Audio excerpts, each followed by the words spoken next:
What are homographs, homophones, and synonyms? Homographs, homophones, and synonyms are a part of speech and help with learning vocabulary. These three are not necessarily a strategy, but are still important to learn and to teach, especially when teaching ELLs. Whether familiar with the English language or not, students must be able to differentiate between the three. Learning the English language can be difficult, and the English vocabulary in its speech can be confusing to those not familiar with the language. Using these strategies will help ELLs improve their use of the English language.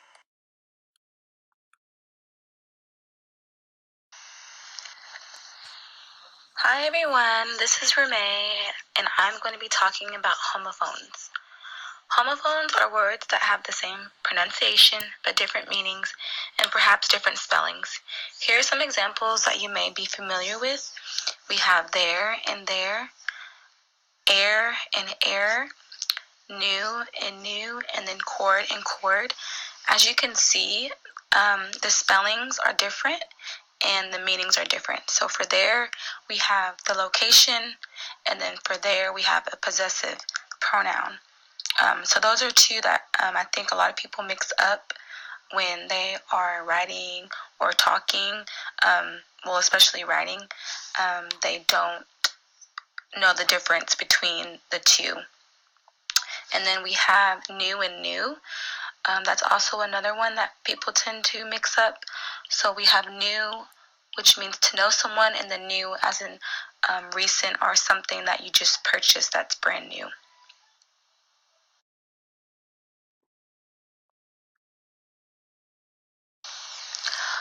Homophones can be very tricky for everyone. I know sometimes myself, I might mix up the meaning of a word or the spelling of it. And I know that children have a difficult time with homophones because the concept of having the same sound but different spelling and meaning could be very difficult and easily, misconstrued whenever you are teaching the younger grades these. So an anchor chart is one of the best things you can do because it provides a visual aid for the students so that they can refer back to it and see, if they have the right word and they have the right spelling of the word that they're trying to write. So as you can see, we have write and write. So we have write, which is, you write something with a pencil or pen, and then write as in the correct answer or, the direction right. I guess that could be another one that you could use. And then there's also read and read. So we have the color red, and then we have read as in reading a book. So this is just something simple that students can refer back to. And also students can make their own anchor chart and have their own meanings for words, or their own pictures, I should say, to help them remember the differences between the two. And so whenever they create it, it'll help them remember it better, and then they can also go back and refer to it if they get mixed up or forget what word they need to use in the correct sentence or the context of the sentence.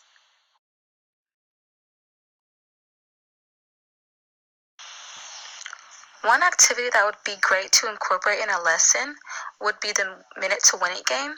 So for this game, students are divided into two groups, and one person from each group would race against each other to write down the correct word that is being used in the sentence.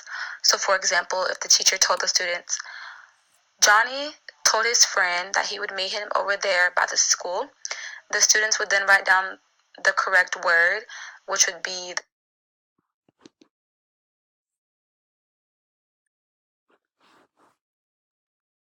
spelling THERE for the location there. And they would do this within a matter of a minute, and whoever gets the most correct would win the game. So this gives the students a chance to do something fun. They're excited.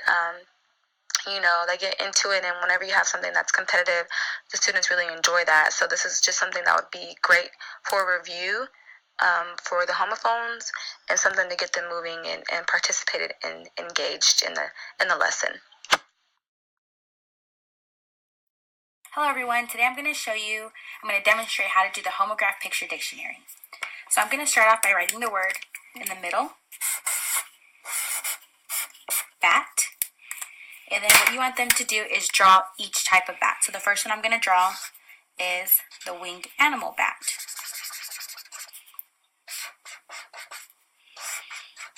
They can color it if they want to. And then another one that I'm going to do is draw a baseball bat.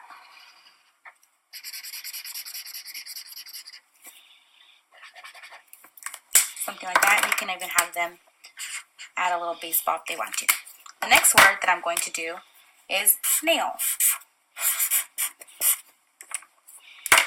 And this one is going to be a nail when you are building something. And then your fingernail.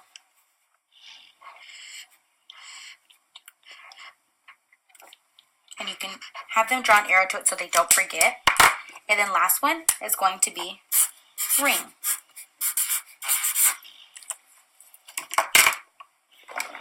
This is going to be a ring that you wear.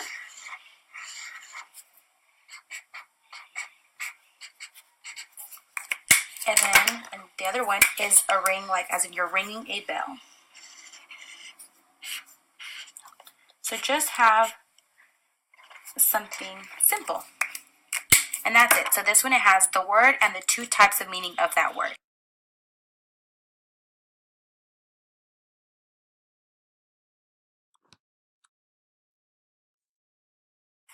Synonyms are words that have the same or similar meanings.